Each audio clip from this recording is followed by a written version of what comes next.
Hi friends. இன்றைக்கி நான் morning பிரேக்ஃபாஸ்ட்டுக்கும் லஞ்சுக்கும் என்ன ப்ரிப்பேர் பண்ணேன், பசங்களுக்கு என்ன செஞ்சு கொடுத்தேங்கிறது தான் நம்ம வீடியோ பார்க்க போகிறோம். ஸ்பெசிஃபிக்காக ஒரு தனியாக ஒரு ரெசிபி அப்படி இல்லை, எல்லாமே தான் பார்க்க போகிறோம் என்னென்ன செஞ்சேன் அப்படிங்கிறத. இன்றைக்கி மார்னிங் பிரேக்ஃபாஸ்ட்டுக்கு எனக்கு கேழ்வரகு சேமியா ரெடிமேடாக கடையில் கிடைக்கிதுல்ல, அதுதான் தண்ணியில் ஒரு 5 நிமிஷம், வெறும் பச்சை தண்ணியில் 5 நிமிஷம் ஊற வச்சுட்டு, பாதி பாக்கெட் தான் போட்டேன், உப்பு போட்டு தண்ணியில் ஊற வச்சுட்டு எடுத்து ஆவியில் வேக வைக்கணும். நான் ஃபுல்லாக ஒரு இட்லி பானை யூஸ் பண்ணல, எண்ணெய் சட்டியில் தண்ணி ஊற்றி அது மேலே இட்லி தட்டை வச்சு அந்த ஊறின கேழ்வரகு சேமியாவை போட்டு மூடி வச்சுட்டேன். கரெக்டாக ஒரு 5 மினிட்ஸில் நல்லா வெந்துடுச்சு. அதில் உப்புமா பண்ணியாச்சு. நான் ஸ்வீட் பண்ணலை, அதில் பசங்க வேணான்ட்டாங்க, அதனால் எனக்கு மட்டும் காரம் பண்ணிக்கிட்டேன். உப்புமா செய்கிற மாதிரி தான், ஒரு எண்ணெயில் கடுகு உளுத்தம்பருப்பு தாளிச்சிட்டு, அப்புறம் கருவேப்பிலை, வெங்காயம், பச்சை மிளகா அதை போட்டு நல்லா வதக்கி விட்டுற வேண்டியதான். அதுக்கப்புறம் ஊற வச்ச சேமியாவை ஆட் பண்ணிடணும், அவ்வளோதான். கேழ்வரகு சேமியா ரெடி. இதை காலையில் எனக்கு பசங்களுக்கு பாஸ்தா தான் செஞ்சு கொடுத்தேன், கேட்டாங்க, அதனால் செஞ்சேன்.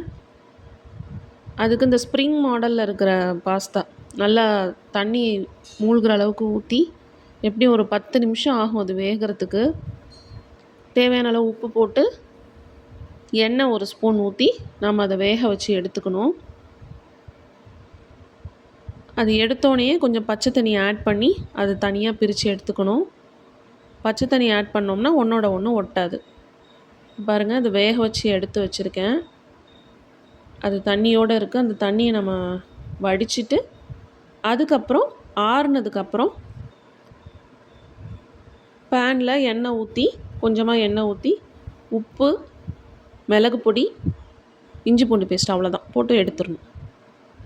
அடுத்தது வாழைப்பூ பொரியல். இது எங்கள் வீட்டில் வாழை மரத்தில் இருந்தது தான்.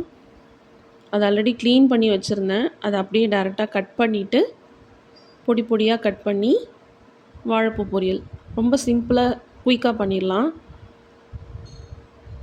கட் பண்ணி வாஷ் பண்ணி வச்சுருக்கேன், அதை அப்படியே கட் பண்ணிக்கிறேன். கட் பண்ணி எடுத்துகிட்டு எண்ணெய் சட்டியில் கடுகு உளுத்தம்பருப்பு வெங்காயம் பச்சை மிளகா, நான் கொஞ்சம் சோம்பு போட்டுக்குவேன், அந்த சோம்பு வாசனை நல்லாயிருக்கும் அதை தாளித்து அதில் ஆட் பண்ணும்போது, அதை கொஞ்சம் போட்டுக்குவேன். அப்புறம் இந்த வாழைப்பூ அவ்வளோதான். அதில் கொஞ்சம் தண்ணி ஊற்றிக்கணும் வேகிற அளவுக்கு. 10 நிமிஷம் ஆகும். எல்லாத்தையும் கட் பண்ணி எடுத்துட்டு அதில் போட்டு தாளித்து போட்டுடலாம். பச்சை மிளகா ஆட் பண்ணுறதுனால நான் வேறு எதுவும் சேர்க்கலை. இந்த மாதிரி தான் நான் வாழைப்பூ பொரியல் செய்வேன், ரொம்ப நல்லாயிருக்கும். இந்த சோம்பு போடுறது தான் அந்த டேஸ்ட்டும் ஃப்ளேவரும் நல்லா வித்தியாசமாக கொடுக்கும். வெங்காயம், கருவேப்பிலை, பச்சை மிளகா அவ்வளோதான். இதை தான் சேர்க்க போகிறேன். எல்லாத்தையும் கட் பண்ணி எடுத்தாச்சு. இப்போ எண்ணெய் சட்டியில் நான் சொன்ன மாதிரி எண்ணெய் ஊற்றி கடுகு உளுத்தம்பருப்பு தாளிச்சிட்டு கொஞ்சம் சோம்பு போட்டுக்கிட்டேன். அடுத்து வெங்காயம், பச்சை மிளகா, கருவேப்பிலை போட்டுட்டு வாழைப்பூவை சேர்த்துற வேண்டியதான். சேர்த்துட்டு உப்பு கொஞ்சமாக போடணும், ஏன்னா பூ வந்து சுருங்கிடும்.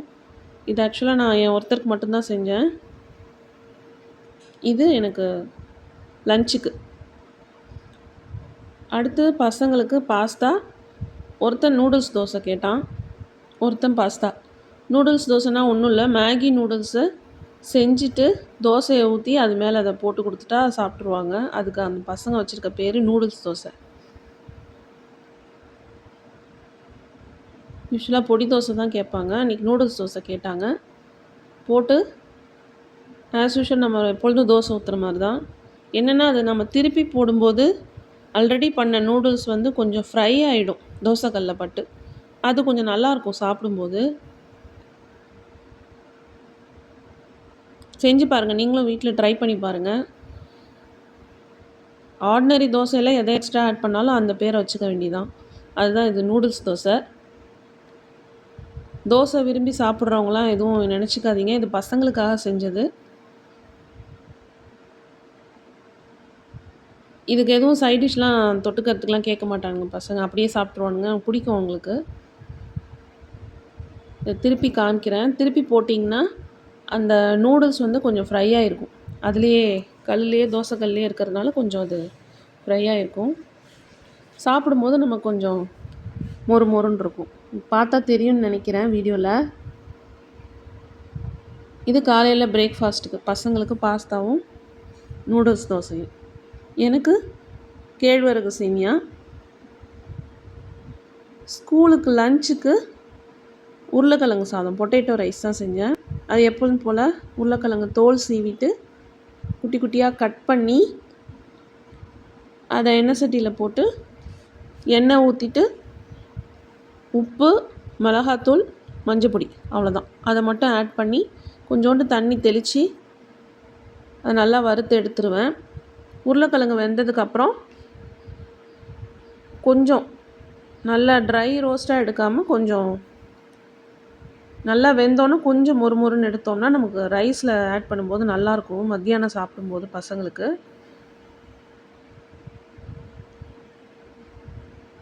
உருளைக்கிழங்கு வெந்தோடனே சூடு ஆறுனதுக்கப்புறம் வடித்து வச்ச சாதத்தையும் ஆற வச்சுட்டு அந்த சாதத்தோட உப்பு, நெய், இந்த உருளைக்கிழங்கு வறுத்தது சேர்த்துருவோம். அவ்வளோதான். இதான் உருளைக்கிழங்கு சாதம் நான் செஞ்சு கொடுக்குறது. அதுக்கு சைட் டிஷ்ஷு ஆம்லெட். ஆம்லெட் யூஸ்வலாக நான் அப்படியே டேரெக்டாக கல்லில் உடச்சி ஊற்றிட்டு எண்ணெய் ஊற்றி மிளகு ஜீரக பொடி போட்டுருவேன். பசங்களுக்கு அதுவே பிடிக்கும், அப்படியே சாப்பிட்ருவாங்க. அதுதான் பசங்களுக்கு மத்தியானம் லஞ்சு. உருளைக்கிழங்கு சாதமும் முட்டை ஆம்லெட்டும். நான் மோஸ்ட்லி இந்த மாதிரி ஸ்டீல் பாக்ஸஸ் தான் டிஃபன் பாக்ஸ் ப்ரிஃபர் பண்ணுறேன். ஏன்னா இப்போ நிறைய வெரைட்டி பாக்ஸஸ் வருது. அந்த லாக் வந்து கிளிப்பு போடுற மாதிரி நிறைய டைப்ஸ் அதெல்லாம் உடச்சிட்றானுங்க. உடஞ்சிருது. நிறைய நாள் வந்து இந்த பாக்ஸ் மாதிரி வரமாட்டேங்குது. இதுதான் கன்வீனியண்ட்டாக இருக்குது பசங்களுக்கும், நமக்கு அளவாக சாப்பாடு வைக்கவும், வீணாக போகாமையும் இருக்குது. அதெல்லாம் நிறையா வாங்கி வீணாக போயிடுச்சு பாக்ஸு. தண்ணி பாட்டில் லாக்கும் அப்படி தான். இப்போ வரதெல்லாம் ப்ரெஸ் டைப்பாக இருக்குது.